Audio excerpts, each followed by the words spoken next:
Assalamualaikum warahmatullahi wabarakatuh. Ya Rabbi bil Mustafa balligh maqasidana waghfir lana ma madha ya wasi'al karami. Ya Rabbi bil Mustafa balligh maqasidana waghfir lana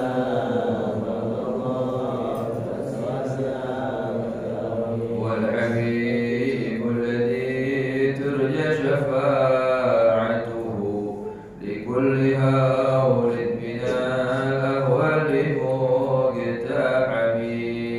يا ربي بالمصطفى بلغ مقاصدنا واغفر لنا ما مضى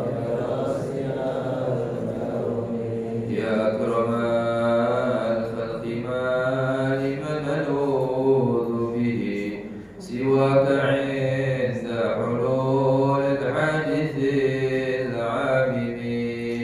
يا ربي بالمصطفى بلغ مقاصدنا واغفر لنا ما مضى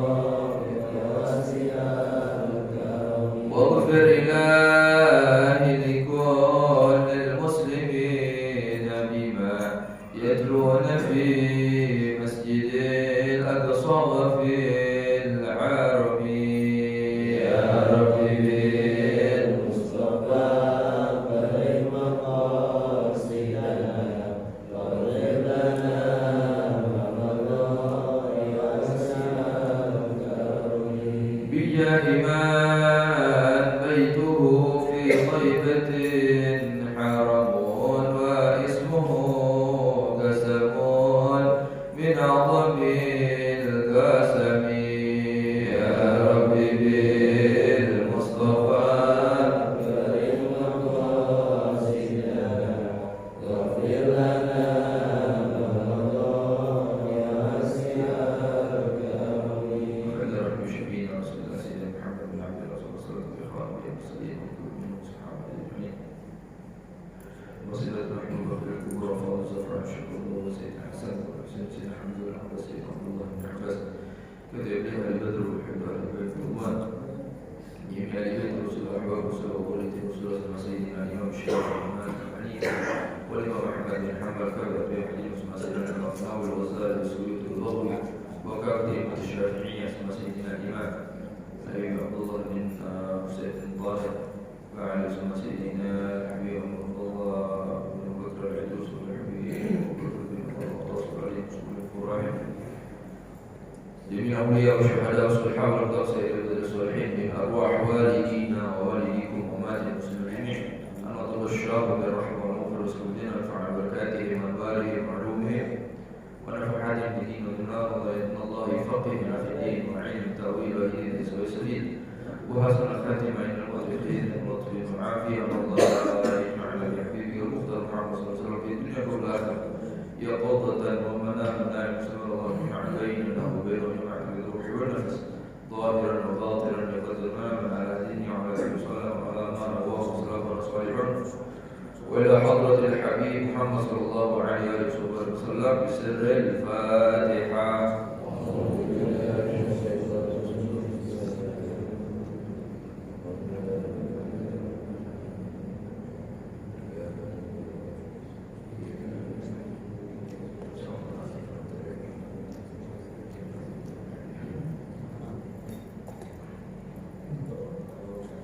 Bismillah, alhamdulillah, wassalatu wassalamu ala rasulillah Sayyidina Muhammad bin Abdullah wa ala alihi wa sahbihi wa man wala wa la hawla wa la quwwata illa billah subhanaka la ilma lana illa ma 'allamtana innaka antal alimul hakim.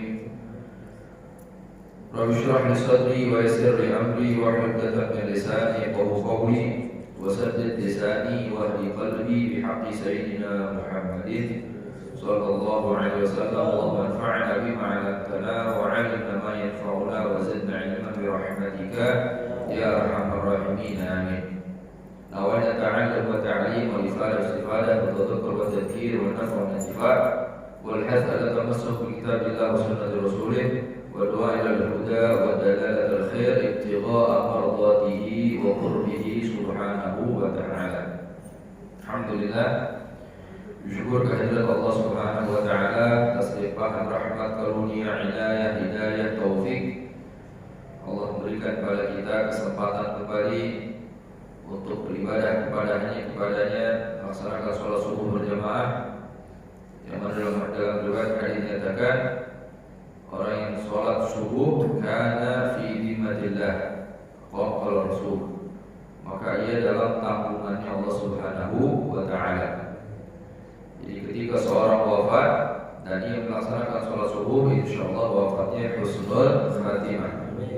Karena dinyatakan oleh Rasul kana fi dhimmatillah, maka ia ada pada tanggungannya Allah Subhanahu wa taala. Terlebih kita sholat subuhnya secara berjamaah. Man sholat subuh fi jama'atin faka'anna maqama lailan kullah. Berdasarkan sholat subuh berjamaah, maka dia seperti menghidupkan satu malam penuh dengan qiyamul lail. Ya, mungkin kita yang qiyamul lail hanya bisa setengah jam sebelum subuh, ya, atau seperempat jam sebelum subuh, atau pas azan bangun. Ya, untuk kita mengejar ketertinggalan itu, maka laksanakanlah sholat subuhnya berjamaah. Ya, walaupun ketika dia di rumah dibangunkan istrinya, ya, anaknya untuk melaksanakan sholat berjamaah. Ya, jika dia tidak ke masjid, ya, tapi afdhalnya ke masjid. Ma'asyiral muslimin wal muslimat rahimakumullah. Ya, salawat salam juga kita aturkan pada Rabbul Alam Jumat kita, untuk syafaat kita di dunia sebelum di akhirat, yaitu baginda Nabi Muhammad sallallahu alaihi wasallam. Bahwa syafaat pertolongan beliau itu, ya, bukan hanya di akhirat, ya, tapi di dunia saat ini pun kita merasakan syafaatnya Nabi Muhammad sallallahu alaihi wasallam. Ya, banyak dari MC atau dari mungkin yang dari penceramah, ya, ketika berdoa, ya, semoga kita semua mendapatkan syafaat Nabi di akhirat kelak. Ya, kata di akhirat kelak. Ya, jika maksudnya di dunia sebelum di akhirat atau di akhirat nanti terbesarnya, tidak jadi masalah. Tapi jika yang dimaksud itu syafaat Nabi hanya di akhirat, itu salah. Ya, kenapa? Karena syafaat Nabi Muhammad SAW sudah berlaku dan sudah kita rasakan di dunia. Apa syafaat Nabi yang kita rasakan di dunia?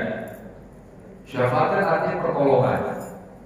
Ya, Allah Subhanahu wa taala menyatakan dalam Al-Qur'an, "Walau annahum yadhlamu anfusahum ja'uka wastaghfirullaha wastaghfar lahumur rasulu lawajidullaha tawwabar rahim."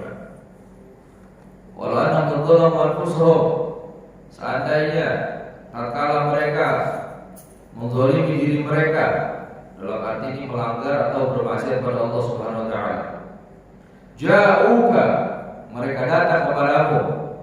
Kepadamu di situ adalah Nabi Muhammad SAW. Wastaghfirullah, dan mereka minta ampun pada Allah Subhanahu wa taala. Wastaghfar lahumur rasul.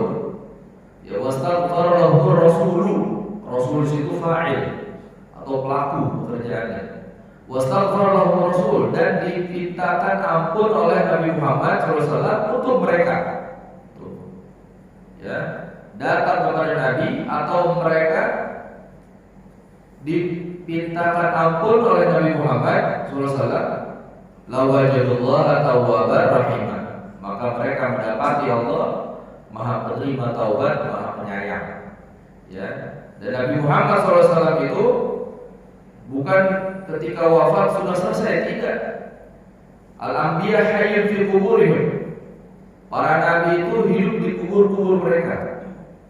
Ya, makanya ketika malam Isra itu, ya, di malam Isra wal Mi'raj itu, Nabi Muhammad SAW atau di beberapa hadis Nabi, ya, Nabi Muhammad SAW menceritakan Sayyidina Musa alaihissalam yang sedang beribadah. Ya, sedang beribadah. Nah, kalau kita contohkan kepada Nabi Muhammad SAW, ya, ketika beliau wafat, ya, wafatnya beliau itu bukan wafat seluruhnya, tapi hanya apa? Jasadnya saja. Ya, kenapa? Karena para nabi hidup di dalam kubur mereka. Bahkan dalam hadis dikatakan hayati khairul lakum wa mati khairul lakum. Hidupku baik buat kalian dan matiku pun baik untuk kalian. Ya, kalau hidupnya Nabi sudah jelas, ya. Kita bisa bertemu dengan Nabi, bertanya langsung dengan Nabi, memandang wajah indahnya Nabi, ya, perangai indah Nabi yang sangat luar biasa. Tapi di penggalan hadis yang kedua Nabi mengatakan wa mati khairul lakum. Hidup matiku pun baik bagi kalian. Ya. Kenapa demikian? Karena semua amal perbuatan kita itu disodorkan kepada Nabi Muhammad SAW. Ya. Lalu Nabi mengatakan, in wajadtuha khairan, apabila aku dapatinya dalam keadaan baik, ya, laporan kepada Nabi amal kita ini baik, hamidullah, maka aku ucapkan tahmid atau aku ucapkan syukur pada Allah Subhanahu wa taala. Jadi kalau kita buat baik, Pak, Nabi disodorkan amal kita, Nabi mengatakan alhamdulillah.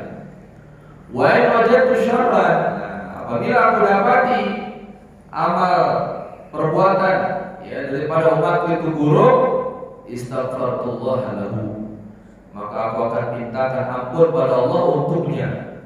Bukan? Nah, berarti apa? Bukti syafaat Nabi Muhammad SAW, ya, pertolongan. Ini kisahnya diistighfarkan oleh baginda Rasulullah SAW. Dan senada dengan ayat Quran yang disebutkan tadi. Walau anna yatalabu anfusakum ja'uka wa safarullah wa safarrahu rasul lawajirullah tawwabar rahim. Ya, dan juga kita merasakan pertolongan Rasul dengan Al-Quran.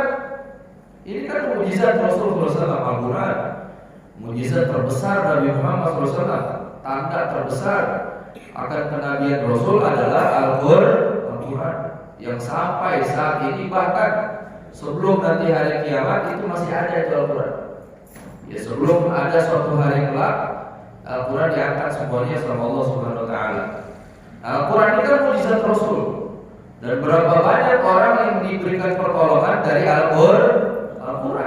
Nah, berarti ini wujud daripada mukjizat Rasul.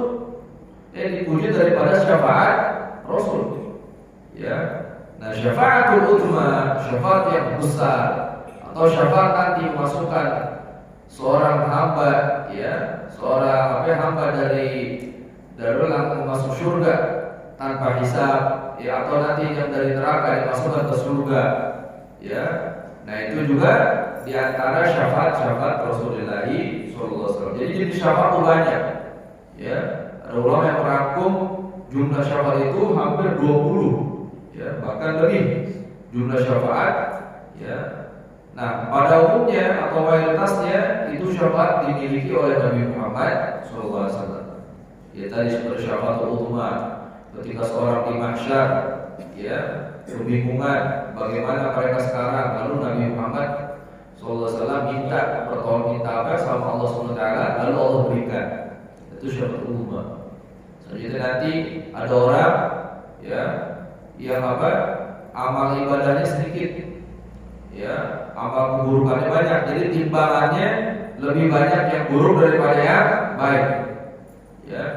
Akhirnya di situ ada syafaat pertolongan yang baik ini jadi banyak sehingga mengalahkan yang buruk.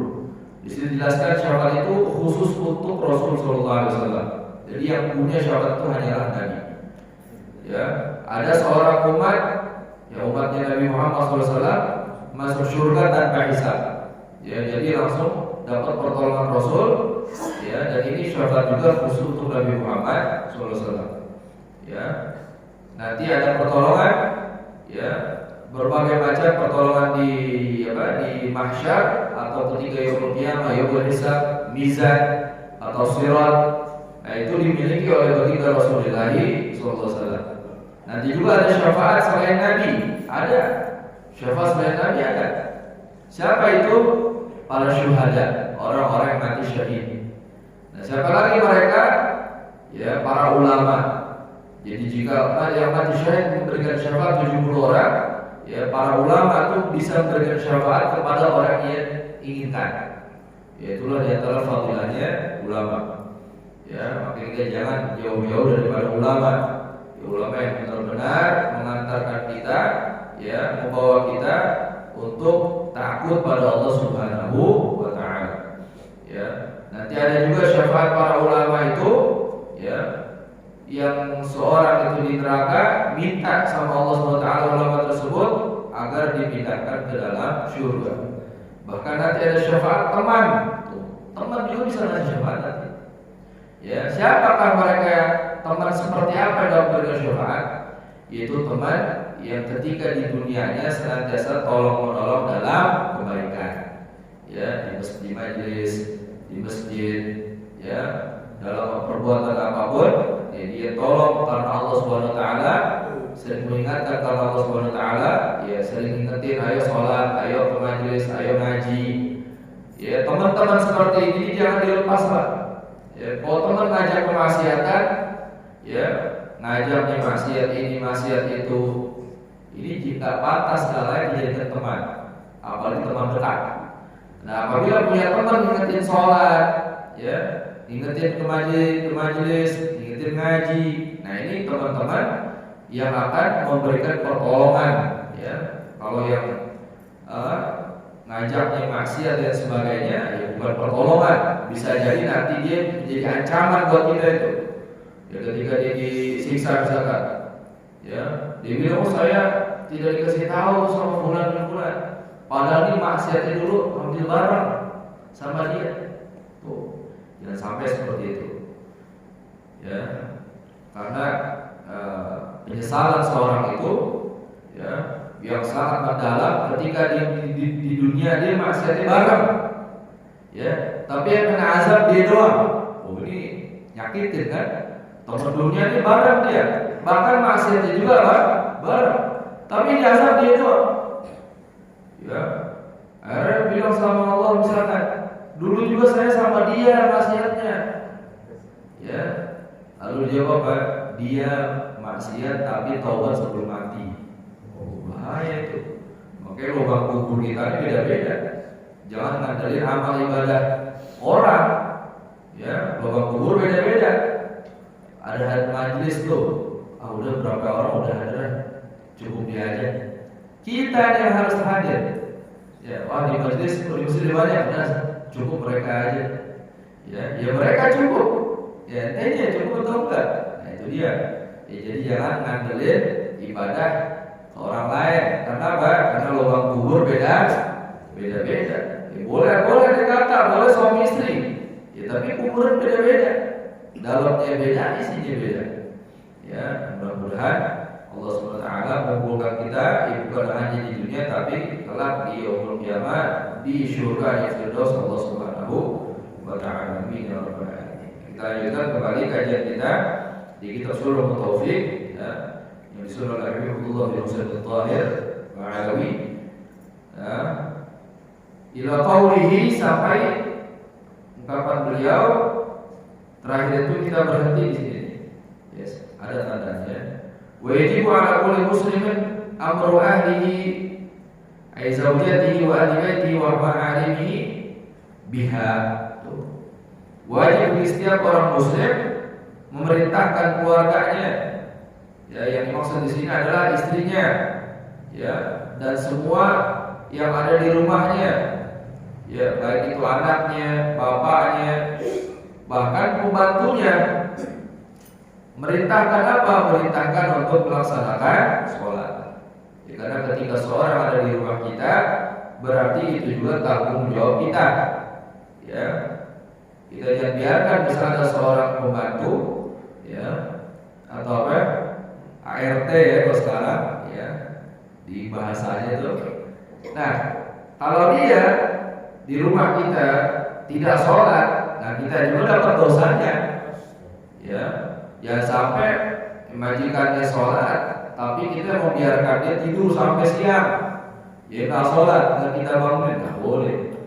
Makanya kalau mau nyari ART itu, ya nyari orang yang apa?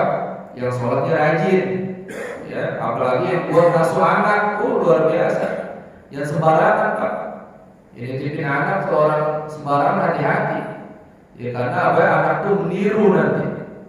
Ya kalau dia diasuh sama babysitternya yang nggak sholat, yang buka aurat, sering gibah, ya nanti dibawa ke sini, dibawa ke situ tuh anak, nanti itu ngobrol itu, ya kerjaannya hanya apa? Ya ngasuh anak bagus, tapi setelah itu apa? Gak ada nilai ibadahnya, ya tidak ngaji, tidak membuka apa? Tidak ngaji, sholatnya juga bolong-bolong. Nanti apa? Ini berefek sekali pada pendidikan seorang anak, ya karena anak itu melihat, ya bukan mendengar. Ya, kalau seorang anak itu ketika masih kecil itu dia lebih cepat efeknya itu dengan pendengaran dan penglihatan, ya daripada hanya sekedar ucapan. Ya. Jadi wajib bagi setiap orang muslim memerintahkan keluarganya, istrinya, semua yang ada di rumahnya untuk melaksanakan sholat. Waqarhum, ya dan juga apa? Waqarhum memaksa mereka. Agaknya itu suruh. Ya maksa mereka maksudnya apa? Kita bukan hanya sekedar ayo sholat, benar-benar pastikan dia sholat. Ya.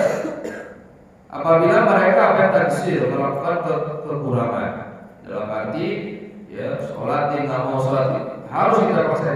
Ya, makanya ada ungkapan yang mendingan dipaksa masuk surga ya daripada cuma-cuma masuk neraka. Kita paksa tuh. Istri belum pakai jilbab, ya paksain pakai jilbab. Ya daripada kita membiarkan dia ke neraka, ya mendingan kita paksa dia masuk surga. Dia udah saya paksa, saya udah kasih tahu, setiap hari kasih tahu, ya karena itu kewajiban. Ya kenapa? Karena nanti yang akan dipertanggungjawabkan pertama kali itu suaminya. Ya kalau dia punya laki-lakinya. Hati-hati itu, ya makanya keluarga itu, ya wajib kita jaga. Kenapa? Kalau tidak kita jaga, nanti akan menjadi bumerang. Jadi itu, ya makanya Nabi Allah SWT mengatakan, ya alladzina amanu qu anfusakum wa ahlikum nar. Jagalah diri kalian dan keluarga kalian akan api neraka. Itu jaga kita suruh jaga diri dan jaga keluarga. Ya dan juga dalam ayat yang lain itu inna min azwajikum wa auladikum aduwwan lakum. Tuh. Sungguhnya ada dari sebagian pasangan kalian dan anak-anak kalian yang akan menjadi aduan, musuh bagi kalian. Tuh. Ya kan? Jadi anak tuh bisa jadi penolong, bisa jadi musuh nanti. Ya, aduwwan lakum. Fahdharuhum. Bahkan Allah mengatakan yang berikutnya fahdharuhum, hati-hatilah kalian terhadap mereka. Ya, kalau kita tidak bisa membinanya, mendidik dengan benar, hati-hati itu jadi bumerang itu akan nanti. Ya, kalau istri itu menjadi bumerang nanti. Ya, jangan sampai kita sholat, anak masih tidur, bangunin. Lagi kita udah bahas sebelumnya kan, mura'uladakum, perintahkanlah anak kalian untuk sholat ketika umur sini atau 7 tahun dan pukullah mereka ketika tidak sholat ketika sampai umur 10 tahun dan pisahlah mereka dalam tempat tidur. Itu dalam pesan Nabi Muhammad SAW. Di situ para ulama yang menyatakan, ya ada yang menyatakan pisah tempat tidur ketika umur 7 tahun, ada yang menyatakan pisah tidur itu ketika umur 10 tahun. Ikut hati-hati kalau kita ada kamar lebih atau bisa disekat dan sebagainya, ya kita pisahkan tuh, ya tidur orang tua dengan anaknya. Nah terutama nanti anak laki-laki dan perempuan jangan disatukan. Kalau 7 tahun pisah, ya udah 7 tahun ini pisah, ya. Misalkan nggak ada kamar lain, ya udah misalkan si anak tadi yang lakinya bisa bawa, tapi kalau yang perempuan itu bisa. Ya, tapi yang lebih bagus itu dipisah semuanya. Ini ajaran Rasulullah SAW. Ya. Nah, karena apa? Karena dari sejak dini itu sudah ajarkan, ya, ajarkan pembiasaan di situ. Bahwasanya ini kalian ini walaupun saudara, ya tapi tidak boleh di perkara-perkara ya yang diharamkan oleh syariat, seperti berkumpul berdua. Ya kan kalau dia tidur itu, ya tidur kan bersama saudaranya, walaupun bersama saudaranya. Tetap ajaran Nabi Muhammad SAW untuk dipisah, 7 tahun pisah. Ya laki-laki perempuan pisah. Ya kadang ketika tidur itu kan, kadang aurat terbuka, ya dan lain sebagainya. Wa ta'limuhum arkana, nah bukan hanya sekedar merintahkan sholat, mengajarkan mereka tentang rukun-rukun sholat. Ya, berdiri tegap, menghadap kiblat, takbir, ya. Jangan setengah-setengah. Jangan setengah-setengah juga mendapatkan kabar. Walaupun itu ilmu. Ya kan ada yang sering kita dengar, seorang yang mendapatkan rukuknya imam maka mendapatkan rakaat. Ya. Kita bermakmum nih dengan imam. Ya. Pas kita masbuk atau kita tidak bareng takbiratul ihram dengan imam, tidak cukup baca Al-Fatihah. Ya kita takbir Allahu Akbar, nanti imamnya ruku, kita ruku, maka kita mendapatkan rakaat imam. Ya. Nah itu syaratnya juga harus tegap. Ya, istiqbalul kiblat, menghadap kiblat dari kita. Jangan buka pintu, lari, langsung ruku. Allahu Akbar ruku. Ya, jadi nggak tegap dulu, langsung ruku. Bagaimana sholatnya nggak sah? Ya. Kalau katanya saya mendapat rukun imam, iya kamu dapat rukun imam. Tapi di antara rukun sholat yang lainnya apa? Menghadap kiblat. Dan takbiratul ihram itu dalam keadaan berdiri, bukan dalam keadaan ruku. Ya, bukan ruku langsung takbir. Takbir langsung enggak. Tapi berdiri tegap dulu, baru Allahu Akbar. Ya, imam ruku kita ikut ruku. Ya. Lalu jadi apa salahnya? Ya mendingan seorang itu telat daripada sholatnya tidak sah. Ya. Atau berapa namanya larinya terlalu gitu. Ya kita diperintahkan untuk itminan, ya tenang, ya jangan tergesa-gesa, ya ketika hendak melaksanakan sholat. Nah jadi wajib juga mengajarkan mereka rukun sholat. Ya nanti akan kita sebutkan kalau 17 tuh. Ya syarat-syarat sholat tuh. Apa syarat sebelum sholat, ketika sholat? Ya itu ada. Nanti ada syarat wajib, ada syarat sah. Ya, syarat wajib sholat apa? Syarat sah sholat bagaimana? Rukun sholat apa?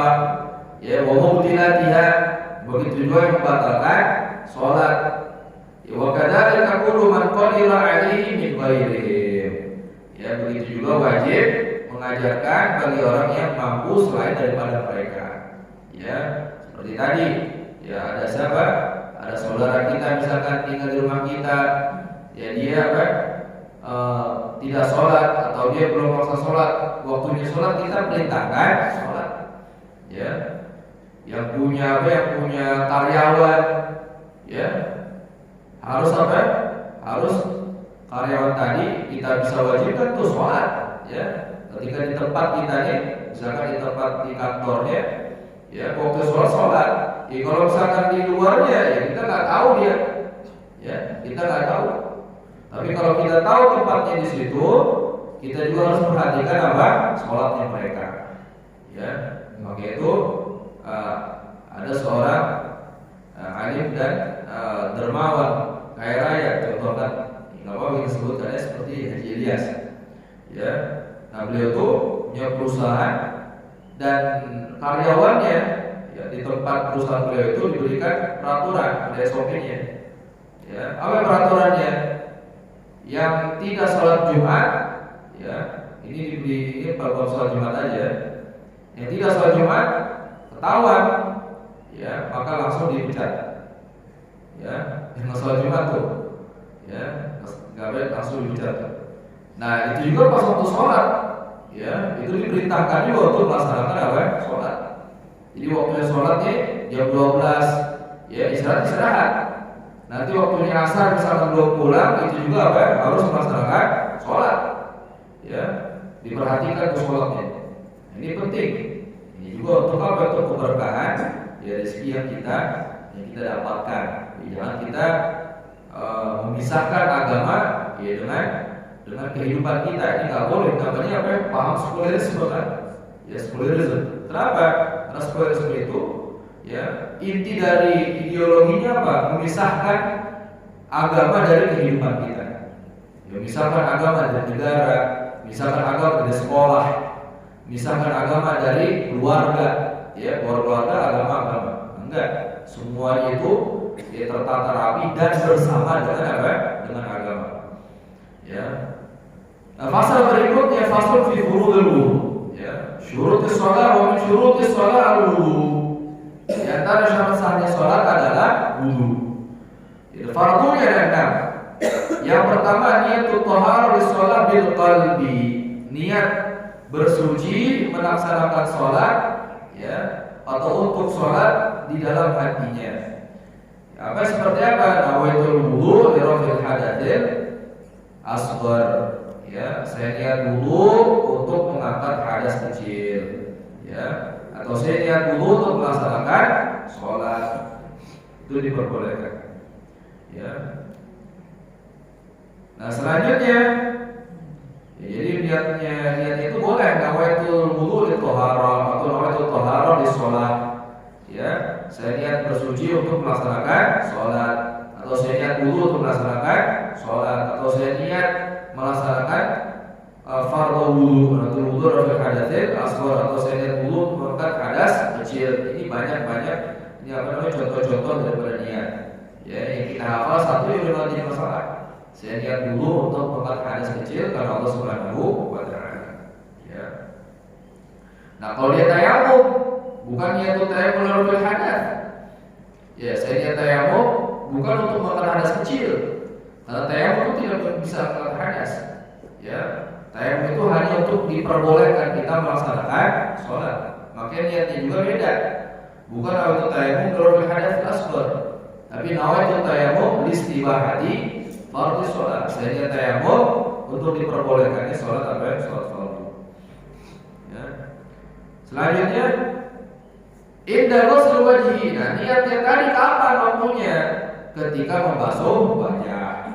Ya, ketika basuh wajah tuh. Jadi kalau kita ambil air, ya kita alirkan air itu di pangkal kepala kita nih, ya di wajah kita, lalu kita ratakan dengan tangan kita. Ya. Ghusl wajhi jami'i. Wajah juga kita harus basuh seluruhnya. Ya, yang didefinisikan wajah, ya itu harus kita basuh. Batasan dari mana ke mana? Ya. Dari tempat tubuh rambut sampai tempat tubuh janggut atau namanya apa nih? Dagu, ya. Nah, lebarnya dari telinga ketemu dengan telinga, rahang nih itu terbasuh ingat ya. Ketika kata basuhan berarti harus ada air yang mengalir. Tidak boleh di air tangan kita basah langsung apa? Dilap gitu, nggak boleh, nggak sah. Ya wudu dengan cara melap. Ya, atau menyemprot yang tidak ada aliran airnya. Ya, semprot. Enggak ada aliran air itu, kecuali semprotnya banyak. Ya, sambil kita usap-usap kita ada aliran air. Ya, ada tegangan air baru kita apa? Baru. Tapi kalau hanya sekedar semprot doang gini, ya itu nggak bisa. Ya nggak cukup untuk apa? Membasuh wajah. Ya, dari tempat tumbuh rambut sampai tempat tumbuhnya janggut, telinga ketemu dengan telinga. Basyaran wa sya'ran. Sya'ran wa basyaran. Ya, bulu-bulunya juga harus kita basuh. Ya, kecuali nanti ila batil ihtirajul wa 'aradu idza kadhufa. Ya, idza kadhufna. Kecuali apa? Jenggot atau apa? Jambang yang tebal, ya. Itu apa? Cukup di bagian luarnya saja. Ya. Tapi disunahkannya takhlil. Ambil takhlil, mesra-serakan air dari bawah janggut ke atas ini. Ya, agar semua itu kena. Ini bagi jenggot yang tebal. Apa itu definisi jenggot yang tebal? Ketika seorang ini berbicara nih sama lawan bicaranya di jarak yang normal, biasanya orang bicaranya jarak normal tuh semeter lah paling dekat kan, ya. Nah, pas kita bicara dengan orang tadi, ya orang tadi ini tidak melihat kulit bagian dagu. Nah, berarti ini jenggot yang tebal. Tapi kalau masih kulit dagu kelihatan nih, berarti jenggot yang tipis. Ya berarti dia harus membasuh seluruhnya sampai ke dalam-dalam. Tapi kalau jenggot tebal, kita ngobrol sama dia nggak kelihatan kulit dagunya. Nah berarti dia tebal. Cukup bagian luar dan disunahkan menyela-nyelakan dari bawah ke atas gini. Jadi nyela-nyelakan itu bukan dari bawah ke atas ke bawah. Ya, karena kalau ke bawah itu kadang bawahnya yang kena. Jadi dari bawah ke atas gini, di sela-sela. Ini jika orang yang memiliki jenggot yang tebal. Ketiga, ya, membasuh kedua tangan sampai sikut. Nah ini juga sama nih. Kadang orang bajunya itu nggak bisa dilipat, misalnya kesempitan, segitu bisa ya. Akhirnya dibasuh gini doang, nggak sah tuh. Tuh, kan banyak, ya. Dia punya baju slim fit kan, susah tuh, ketat, ya. Atau dia punya apa namanya pakaian terlalu ketat, sehingga ditarik itu nggak bisa, ya. Atau badan dia karena mungkin terlalu gemuk ya, nggak bisa ditarik tuh, cuma sampai segini, nggak bisa. Harus lepas bajunya dan dia wudhu sampai sikut. Nah kita nggak bisa lepas banget sikut, kecuali melebihkan. Maka melebihkan tadi hukum jadi apa? Wajib. Ya, dari ujung jari ini, ya, afdol dari ujung jari kita ratakan tuh, ya, ke tangan, ya, sampai sunnahnya 3 kali. Jadi setelah pertama sempurna, barulah ditambahkan 1, 2, dan 3. Begitupun ada tangan kirinya, ya, sampai sempurna, baru tambahkan 2 dan 3. 2 dan 3 sunnah, ya. Nah jadi kalau kita wudunya rapi, ya, khusyuk, wudu ini juga penghantar daripada apa namanya penyebab dia mendapatkan sholat yang khusyuk. Ya, jadi faktor sholat khusyuk itu diantaranya wudu. Ya, wudunya rapi, ini membantu dia mendapatkan sholat yang khusyuk. Ya. Nah selanjutnya mashur ra'si aw ba'dhi walau sya'ratan fi haddihi. Mengusap kepala atau sebagian kepala kita walaupun hanya 1 helai rambut cukup. Ya. Walaupun hanya 1 helai. Tapi kalau namanya tahallul atau cukur nih, ketika umroh atau haji, itu paling dikit berapa? Salah sya'rat 3 helai rambut, ya. 3 helai rambut. Karena perintahnya apa? Di apa namanya? Di ayat tentang ihram itu, tentang tahallul, itu ayatnya itu apa? Pakai kalimat jamak, ya, jamak. Walhasil paling sedikit 3. Kalau apa? Kalau dia tuh tahallul. Tapi kalau dia wudu, ya, paling minimal sekali 1 rambut yang masih di dalam area kepala, ya. Ya.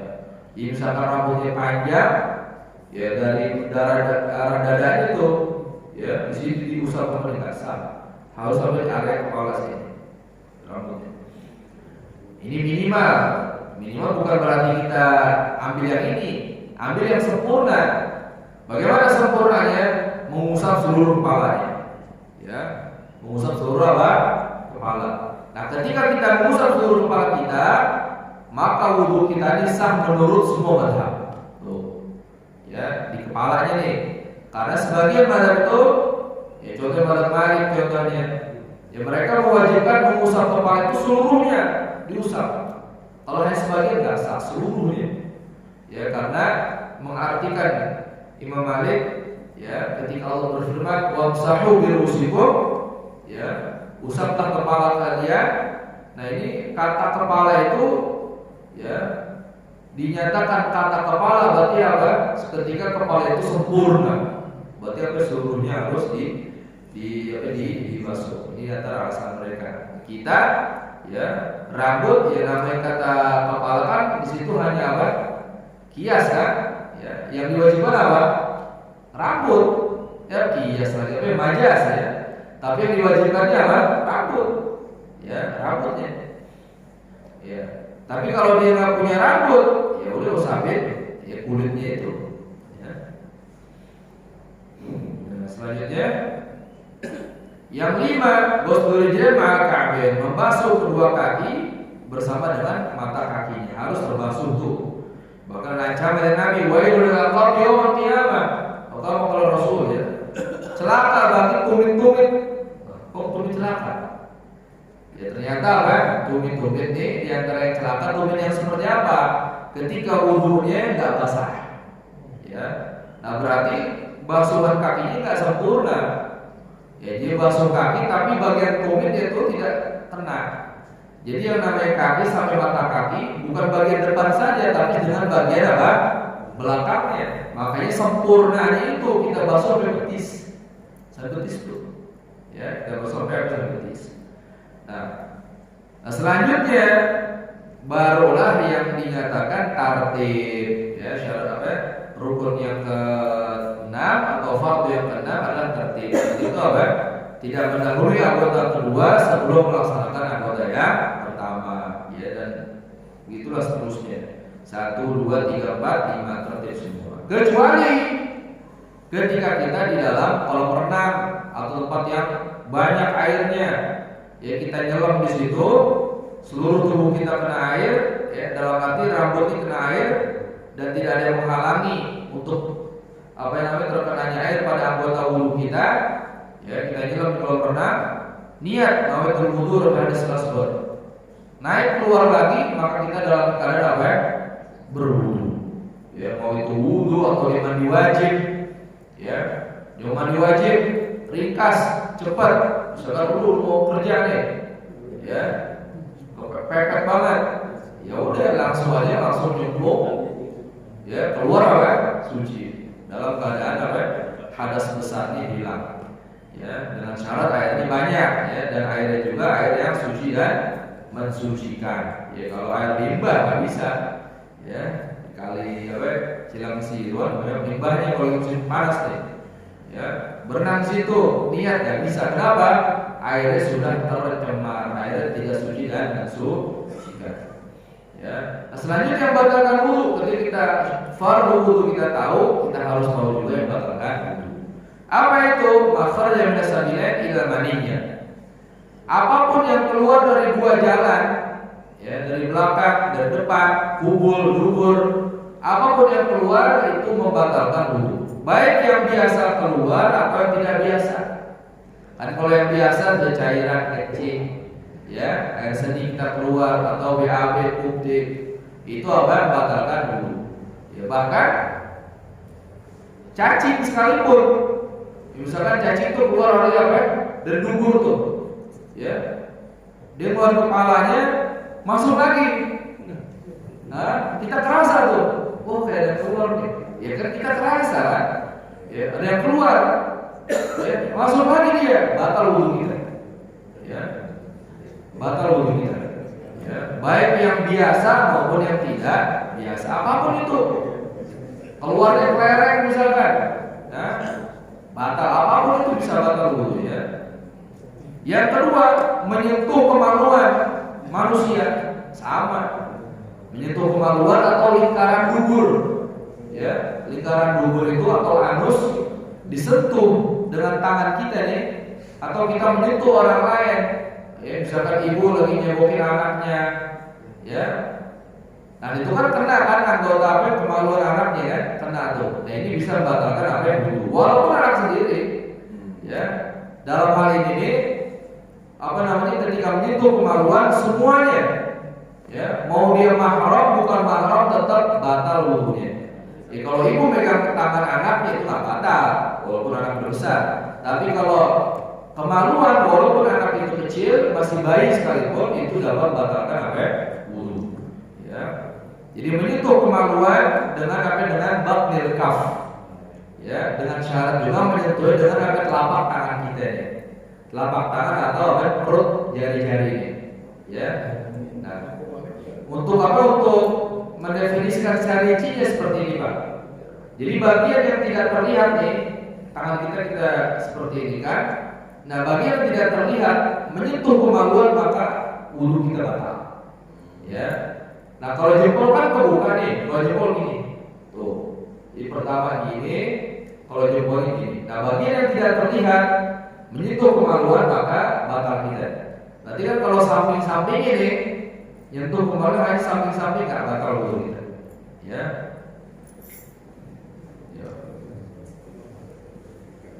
Nah, walam sudzakar basyarat al-untha al-ajnabiyah. Ya. Dan berikutnya yang membatalkan wudu menyentuh kulit wanita, laki-laki menyentuh kulit wanita atau bersentuhan kulit laki-laki dan kulit apa ya? Perempuan. Ya. Walaupun bersentuhan dengan istri sendiri, batal wudu Bapak itu. Ya. Kenapa? Karena dasarnya itu semua yang tidak ada hubungan mahram ketika bersentuh maka apa batal wudu.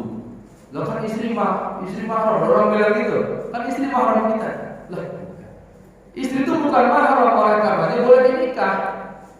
Ya kan kata mahram apa mahram? Mahram itu kan yang diharamkan untuk dinikah. Istri halal bagi kita nikah, berarti istri harus bukan mahram.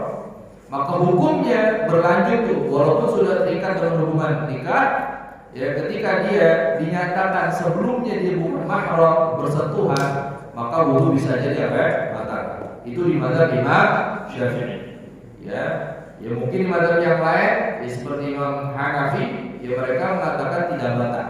Ya, tapi sekali lagi, ya seorang itu harus berpegangan dalam satu mazhab. Ya, kecuali dalam keadaan darurat, ya kepepet, nah baru nih dia boleh mengikuti mazhab yang lain. Ya seperti orang di mana sedang tawaf, ya sedang tawaf boleh. Tapi ketika tawaf itu ada pendapat daripada ulama kita, ya yang namanya batal itu ketika kita menyentuh, tuh bukan disentuh. Ini menurut pendapat pada kita lemah ya. Nah ini bisa kita pakai daripada kita keluar daripada mazhab kita. Jadi ketika kita di mana di Masjidil Haram pakai pendapat itu. Ya. Tapi kalau sengaja tempelin batal kita. Ya, tapi kalau mazhab yang lain enggak batal. Tapi kalau di mana di Masjidil Haram ya bisa kita mengikuti mazhab kita yang lemah tadi, pendapat yang lemah. Bisa jadi ya atau bisa juga kita mengikuti mazhab Imam Abu Hanifah. Ya. Nah, tapi kalau kita ikut mazhab Imam Abu Hanifah, wudunya pun sesuai standarnya mereka. Ya. Apa diantaranya? Basuh kepala harus seperempat, nggak boleh ujungnya doang. Ya. Maka itu kan kita sebutkan disinggung dari awal, pas kita mengusap kepala ini seluruhnya, agar semua mazhab mengatakan wudu kita apa? Sah. Dan juga Imam Abu Hanifah itu, ya, mereka tuh mendefinisikan air banyak itu. Kan kalau kita air banyak kayak air 20 lah kan, nah, atau 215 liter kurang lebih itu. Tapi kalau mazhab Abu Hanifah, yang namanya air banyak itu apa definisinya? Kalau air digerakkan di ujung nih, ujung sana nggak gerak, itu namanya air banyak. Itu mazhab mereka ya. Jadi kalau wudu di dalam situ, wudunya di situ, airnya semua masuk situ, ya, atau dia nyemplung ke situ, nah ini bisa nggak sah. Ya. Itu mazhab mereka. Jadi solusinya ketika kita umroh atau haji, ya udah ikuti mazhab kita yang mengatakan kalau disentuh itu apa? Nggak batal. Yang batal yang menyentuh. Ya itu pendapat lemah di mazhab kita. Tapi pendapat yang kuatnya mau dia disentuh, mau dia yang nyentuh, bertemu di kulit ketemu kulit, ya dengan wanita yang bukan mahram maka hukumnya batal. Ya. Nah tapi ada syaratnya, laki-laki perempuan yang batal wudu itu ada syaratnya. Apa itu syaratnya? Kedua-duanya sudah besar. Tuh. Nah besar ini bukan balik ternyata. Definisi besar ini, ya ada ulama yang mentafsirkannya. Yang dimaksud dengan besar di situ, ya ketika seorang anak itu sudah umur 7 tahun. 7 7 tahun besar. Jadi kalau ada anak kecil perempuan umur 7 tahun salaman sama kita nih, kita ada wudu, batal wudu kita. Ya, kenapa? Karena itu masuk kategori sudah besar. Ya. Fa'taqidu wudu'ul labis wal marbus.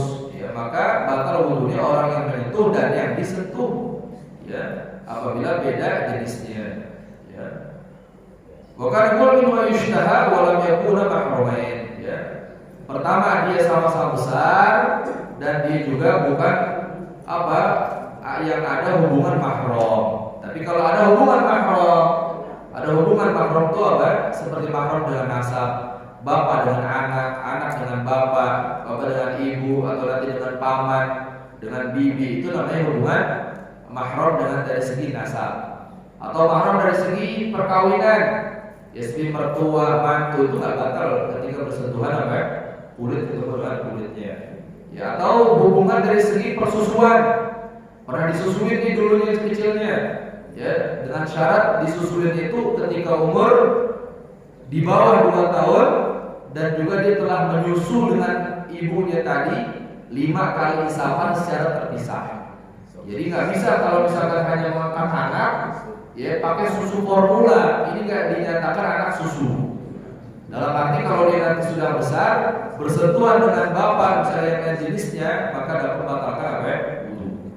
Ini nggak dikategorikan anak susuan. Anak susuan ketika dia umur di bawah 2 tahun dan dia menyusunya sebanyak 5 kali isapan secara terpisah. Dan yang terakhir yaitu hilangnya akal, hilangnya kesadaran, ya, hilangnya akal, ya, bagi seorang ini dapat membatalkan wudu, ya. Kecuali dia hilangnya kesadaran sebab tidur. Nah, tidurnya juga dengan posisi yang mantap seperti ini contoh. Ya, dia punya bokong dan tempat duduk itu tidak ada jarak. Ya, tapi kalau tidurnya itu sampai bokongnya naik ke atas, ya, atau dia tidurnya pertama duduk, pas bangun udah terlentang, batal wudunya. Atau balik, dia tidurnya terlentang, pas bangun duduk, ya batal juga. Atau sholat, pas sujud tidur, mimpi, batal atau sholatnya, ya karena wudunya juga ikut batal. Nah, kecuali ketidurannya pas lagi duduk nih, sholat ketika duduk, ini nggak batal. Dengan syarat tadi dia punya bokong, tempat duduk harus harus tidak harus nempel, tidak ada space atau jarak. Ya. Fasul fimani wa kibar ma'rifil wallahu a'lam bishawab. Ya. Jika ada pertanyaan bisa ditanyakan. Pas ya. Silakan. Assalamualaikum warahmatullahi wabarakatuh. Waalaikumsalam.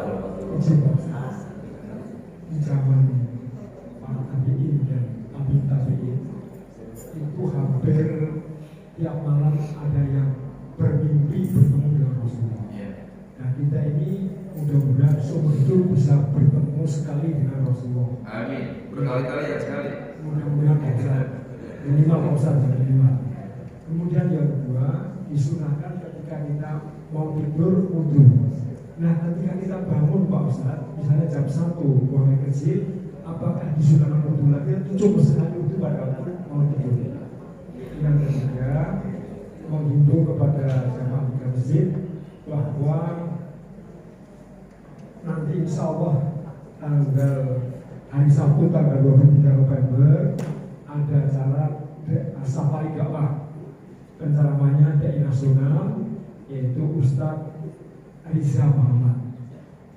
Mohon kepada jamaah Di mana? di Masjid Majid dimohon jamaah untuk mengajak keluarganya menghadiri acara tersebut. Terima kasih. Assalamualaikum warahmatullahi wabarakatuh. Assalamualaikum. Yang pertama, mimpi ketemu dengan Nabi Muhammad SAW. Ya, jadi ru'yatun Nabi SAW hak. Mimpi Nabi itu tidak bisa diganggu oleh setan. Dalam arti setan tidak bisa menyerupai Nabi Muhammad SAW. Ya, karena Nabi mengatakan fa inna syaitana la yatamathalu. Setan itu tidak bisa menyerupaiku, kata Rasul. Jadi kalau kita mimpi Nabi Muhammad SAW itu mimpi yang benar. Ya. Dan juga bukan berarti gini, Nabi masuk dalam mimpi saya, berarti itu Nabi ada di apa namanya? Semua Nabi datang ke saya dan sebagainya. Ya bisa saja dia bertemu langsung. Ya, jadi mimpi ini tahap awal sebelum bertemu dengan Nabi Muhammad dalam keadaan terjaga. Karena jaminan Pak. Nabi mengatakan apa ya? Man ra'ani fil manam fasayarani fil yaqظah. Barang siapa yang melihatku dalam tidurnya, maka ia akan melihatku kelak dalam keadaan terjaga. Ya, para ulama menyatakan setidaknya orang yang pernah mimpi Nabi ketika hidupnya, Nabi bakal hadir datang ketika dia mau mati. Ya. Nah ini saat-saat yang paling kita butuhkan ketika wafat adalah apa? Iman yang kuat. Nah ketika Nabi datang, kita sedang sakaratul maut, ya. Nah ini tidak ada celah buat setan mengganggu kita. Tapi kalau Nabi SAW tidak datang atau orang imannya ini kurang, nah nasal afiyah ya kan digambar oleh Nabi seorang sakaratul maut itu kehausan yang luar biasa. Bahkan disimak kalau dia mau minum air sebanyak air lautan gak bakal kenyang, gak bakal hilang dahaganya. Ya, nanti apa setan bawa air, ya dalam alam sadarnya atau alam bawah sadar dia, setan bawa air. Ada orang bawa air, tidak betul setan yang bawa air. Entah itu ibunya, ya yang orang dekat bagi dia. Pas dia mau ngambil air, diambil dia antar dulu. Ada syaratnya. Apa syaratnya? Sudah haus. Syaratnya ada. Apa syaratnya? Keluar dari ajarannya Muhammad. Ya. Itu syaratnya keluar dari Islam. Baru saya haus nanti. Nah kalau dia imannya nggak kuat, dia udah penting minum. Akhirnya apa? Mati dalam keadaan tidak membawa iman. Tuh, ketika sakaratul maut. Nah, orang yang mimpi Nabi Muhammad SAW, ya itu akan melihat Nabi Muhammad SAW sebagai ulama tafsirkan hadis Nabi tadi, ya setidaknya ketika dia sakaratul maut. Jadi bukan hal yang mustahil mimpi Nabi ya, itu hal yang apa? Yang